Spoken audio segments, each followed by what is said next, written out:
ये छोटू राव के अगुवाई में हिंदलासी नवाटोली लोहड़दगा सरना का मशीन दिखा रहा हूँ, आपको दर्शन करा रहा हूँ।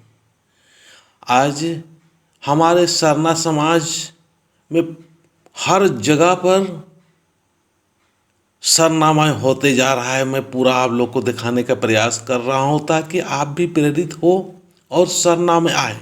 और यहाँ पर देखिए कितने बेहतरीन तरह से बैठ के आँख बंद करके सुंदर तरीके से भजन कर रहे हैं।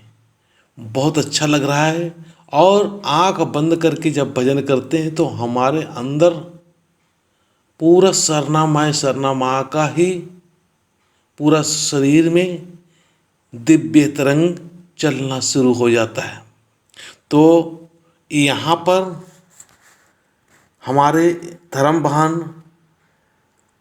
नीलमणि उरांव, जिसको 15 दिन का भगवान के द्वारा उपवास मिला था, और उपवास आज यहाँ पर पहाड़ों के द्वारा और गांव के लोगों, धर्मभानों और भाइयों के द्वारा उपवास तुड़वाया जा रहा है। तो उपवास क्या है, इसको जानने के बाद थोड़ा सा हम लोग को विचार करना चाहिए कि उपवास मिलता क्यों है।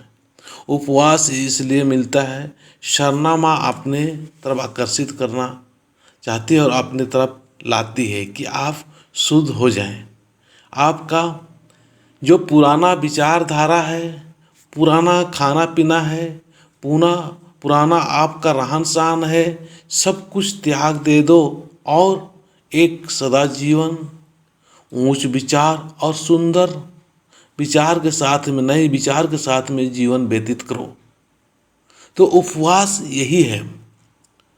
सबसे पहले तो अपना शरीर को शुद्ध करना है, पवित्र करना है, शरीर को एकदम शुद्ध कर देना है। शरीर में कोई ऐसे अनाप शनाप उल्टा सीधा नहीं डालना है। शरीर एक पवित्र आत्मा का घर है, समझ लीजिए। और उस शरीर का जो घर है, इस घर में पवित्र आत्मा धर्मेश का एक छोटा सा अंश है। उसी से सब कुछ हमारा संचालित हो रहा है। उसी से हमारा खाने पीने, उठने बैठने, सोने, जगने, चलने, देखने, सांस लेने, हाथ पांव का हिलना, सब कुछ उसी से हो रहा है। तो हम सारे लोगों को इस बात को जानना है कि हमारे जो आत्मा है, उसी आत्मा से ही सब कुछ संचालित हो रहा है, सब कुछ हमारा चलना फिरना सब कुछ हो रहा है।